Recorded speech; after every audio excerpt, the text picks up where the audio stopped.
Welcome back. We're discussing US President Obama's renewed strategy for Afghanistan. Joining me here on the set is Michael Scheuer, a former CIA veteran whose career spanned 2 decades, including heading up the Osama bin Laden tracking unit. Also with me is military strategist and retired Army Colonel Andrew Krepinevich, the president of the Center for Strategic and Budgetary Assessments.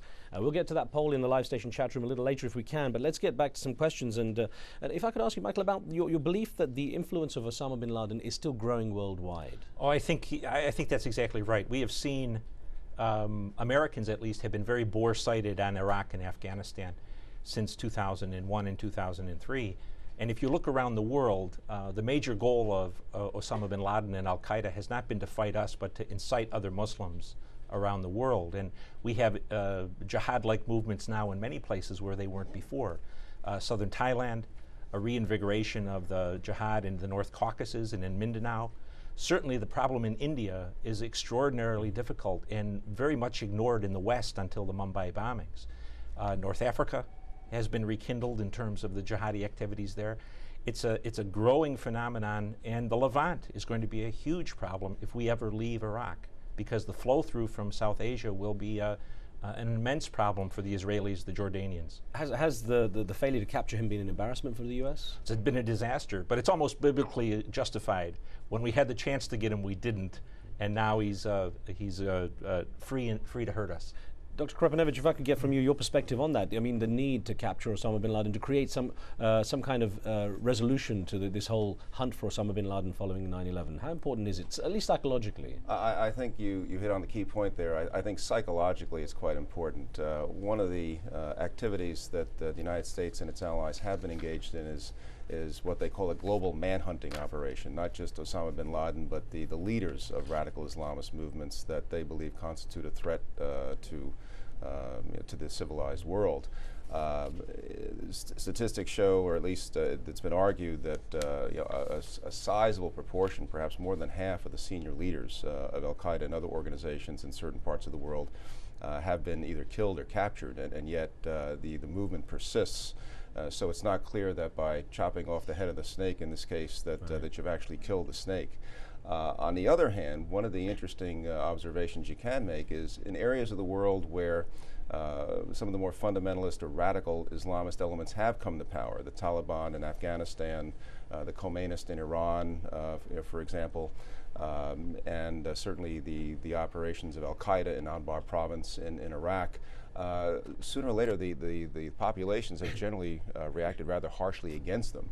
And it's somewhat of a tongue-in-cheek kind of joke in American circles that perhaps the best way to defeat al-Qaeda is to actually make them try and govern and see how the population in certain areas actually likes that kind of rule.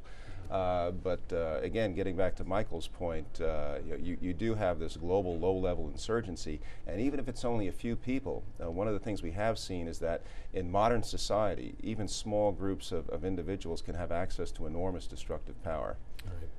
You know, one thing I should just point out is we got our result from our poll where we asked the question in the live station chat room: is a US military victory possible in Afghanistan? 16% of you said yes it is, while a large 84% of you said it's not.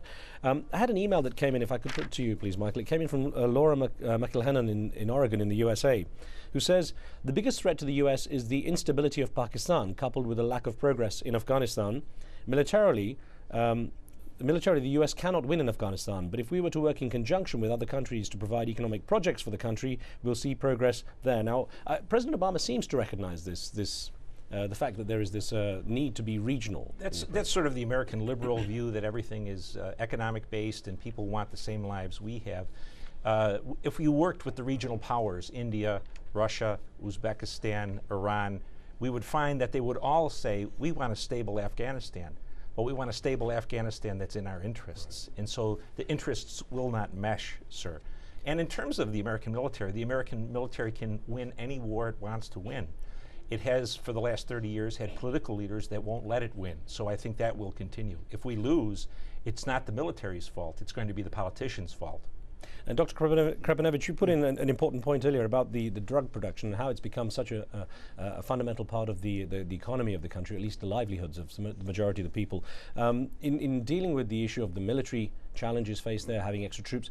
Do you feel enough effort has been made to deal with issues such as the drug issue and how livelihoods might be maintained without losing the hearts and minds of the people there? Well, drug production also in Afghanistan is responsible for several $100 million going into the Taliban coffers for supplies and equipment and so on. So there are multiple problems associated with the poppy production.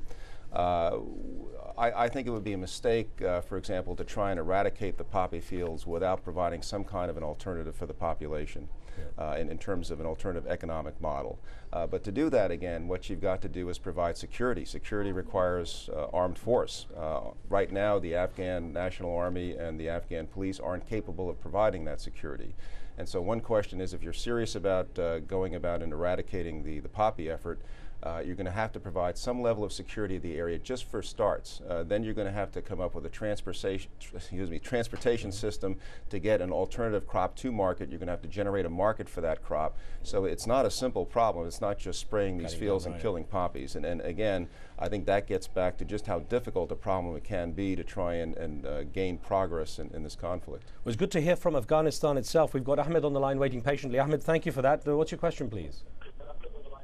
Yes, sir. I would like to give you some information in Afghanistan. Please. Our CIA friend and other one, I need to give them some information they need to know. Please. First of all, the U.S. government, sir. Hello? Go on, Ahmed. Yes, first of all, the U.S. government, sir, I've worked for them, the U.S. military, and they are the one who are supplying with the cash to the Taliban in the tribal areas, first. Second is the British are paying the Taliban. Now, why can't U.S., British, and the European Union just power share with the Taliban and just have to give them a bit of power, and you will not have any problems. Al-Qaeda is not in Afghanistan. There is no Osama bin Laden in Afghanistan. Okay. Wherever he might be, CIA knows it best. Ahmed, I'm going to put your question out. Let me get Ali on the line from the UK, and let's get his question and we'll see if we can deal with them together. Ali, what would you like to ask? Good evening, gentlemen. The question was basically the gentlemen over there were mentioning that the goal is not known very clearly what the troops are doing in Afghanistan, but is it not on their part to be sort of careful not to be politically correct, that the goal, as the people of Afghanistan, they understand is that the goal that they're pretty much afraid if the Taliban are going to set another Islamic, government. Ali, because we have only a minute, let me get this to this. First of all, do you think there is a fear, Michael, that there is there's going to be an Islamic state and that the West is worried about? This is what Ali says. They're clearly worried about that, but there clearly will be another Islamic state in Afghanistan. Pakistan, for example, cannot tolerate Karzai's government. And the Taliban will be overwhelmingly welcomed because they will supply the security system that we have been unable to. And Dr. Krepinevich, 30 seconds to go, unfortunately. Can you see the NATO allies working together? Could you see any kind of power sharing with the Taliban? Is that even an option? I think power sharing with the Taliban is sort of the installment plan to defeat because their ultimate objective is to regain power inside Afghanistan. In terms of our European allies, we changed administrations. The Europeans said they were waiting for somebody other than George Bush. President Obama sent his vice president to Munich to talk at the security conference. So far, a lot of talk, not a lot of action. All right. Well, gentlemen, I want to thank you. I'm sure this is not the last time we'll meet. We'll get to discuss this again. Thank you both for being here. Thank you. Thank you, sir. And thank you for watching. On the next show, sustainable industrial development offers a ray of hope for lifting the world's bottom billion, those that live on less than $1 a day, according to a new report released by the United Nations. Join us for that. From me and the team, we'll see you next time.